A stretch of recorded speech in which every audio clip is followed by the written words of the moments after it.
हर blog की शुरुआत एक छोटी सी स्टोरी होती है और आज की स्टोरी शुरू होती है एक छोटी सी छतरी से। मॉल के अंदर सारन्या अपनी नई अम्ब्रेला लेके डांस कर रही थी, जैसे उसके हाथ में दुनिया का सबसे मैजिकल प्रॉप आ गया हो।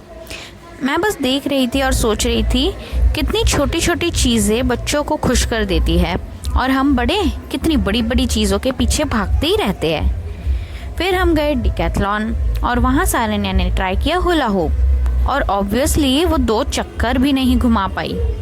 फिर अब मेरी टर्न आई, मैंने सोचा चलो बचपन याद कर लेते हैं। बट भैया पहले ही राउंड गया और हुप सीधा ज़मीन पे। तब समझ आया बचपन में हमारे पास स्टेमिना नहीं होता था, मैजिक होता था। वैसे आपको पता है हुला हूप एक्सरसाइज करने से 30 मिनट में 200 कैलोरीज बर्न होती है। मतलब अगर मैं सीरियसली ट्राई करती तो जिम का हाफ वर्कआउट हो ही जाता। एनीवेज इवनिंग तक हम गार्डन में आ गए। सारन्या ग्रास पे रोल कर रही थी अप डाउन और मैं बस हंस रही थी, सोच रही थी यही तो रियल लग्जरी है, मिट्टी, हवा और लाफ्टर। फिर सुबह के 4 बजे हम बस स्टेशन पहुँचे। हवा में थोड़ी ठंड, आँखों में थोड़ा नींद और बेंच पे सोई हुई मैं नहीं सारन्या। बस का वेट करते करते लगा जैसे टाइम ही रुका हो। सारन्या सोई हुई थी, अनूप कॉफ़ी ढूंढने गया हुआ और मैं बस देख रही थी वो मॉर्निंग साइलेंस, इतना शांत जैसे पूरा शहर अभी भी सपने में हो। फिर बस आई पर भैया जगह नहीं थी। पूरे बस में लोग चिपक के खड़े थे और हम भी स्क्वीज़ होकर खड़े थे। धीरे धीरे उतर रहे थे तो जगह बन रही थी। मैं सोच रही थी इसको स्टैंडिंग योगा कहते हैं शायद, पर ऑनेस्टली उस भीड़ के बीच भी एक अजीब सी सुकून थी। सब अपनी कहानियों के साथ ट्रैवल कर रहे थे। फिर हम पहुँचे पाली और सीधे गए राही के घर, क्योंकि उनकी यहाँ पूजा थी और प्रसाद के लिए हम इनवाइटेड थे। तो राही के घर का एनवायरनमेंट बस एकदम टिपिकल गांव का, मिट्टी की खुशबू, लोगों के चेहरे पे सच्ची मुस्कान। हम सब फ्लोर पे बैठे और प्रसाद खाया और वो खाना बिल्कुल माँ के हाथ का जैसा था। और विलेजर्स के साथ बातें करते करते लगा ये लोग ज़्यादा नहीं चाहते, बस एक दूसरे का साथ चाहते हैं। अनूप तो पूरा विलेज सेलिब्रिटी बन गया था, सब उसके साथ ही बातें कर रहे थे और सारन्या जैसे उसकी मिनी शैडो। वो और राही वो दोनों बहुत बहुत बहुत भाग रहे थे, बहुत खेल रहे थे, बहुत शैतानियाँ कर रहे थे। फिर अचानक एक आदमी दौड़ते हुए आया और बोला कि फार्म पे मोतिया या गोटिया कोई तो मर गया। और दिल ना एक सेकंड के लिए रुक गया। तो शार जी के पापा इतने गुस्से में आए, सब लोग टेंशन में। थोड़ी देर बाद पता चला कि वो तो किसी और का कुत्ता था।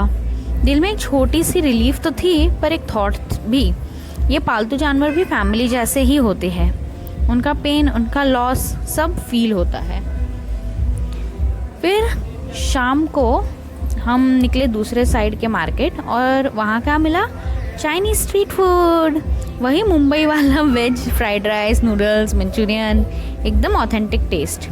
मैं सोच रही थी गांव हो या शहर, चाइनीज स्टॉल हर जगह सबको एक ही चीज़ में जोड़ देता है, सस्ता और टेस्टी हैप्पीनेस। सारन्या रोड साइड पे बैठी थी चिप्स का पैकेट लेके और वो हर बाइट में जैसे दुनिया एक्सप्लोर कर रही थी।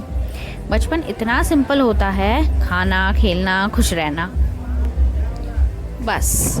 फिर अगले दिन की बात है, धूप बहुत तेज़ थी पर हवा में एक अजीब सा सुकून था।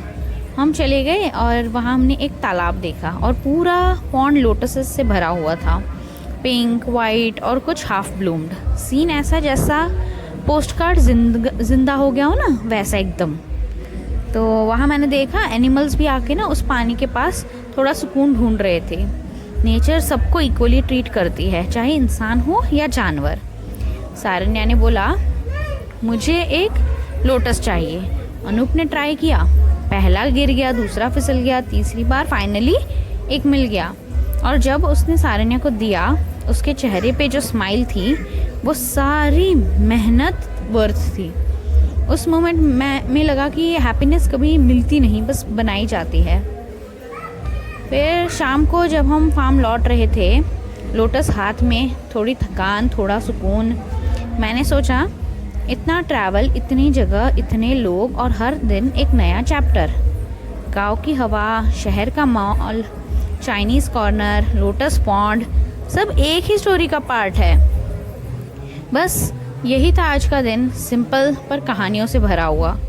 अगले ब्लॉग में आपको दिखाएंगे कुछ और ज़्यादा रियल और कुछ और ज़्यादा ब्यूटीफुल मोमेंट्स। तब तक के लिए बाय बाय।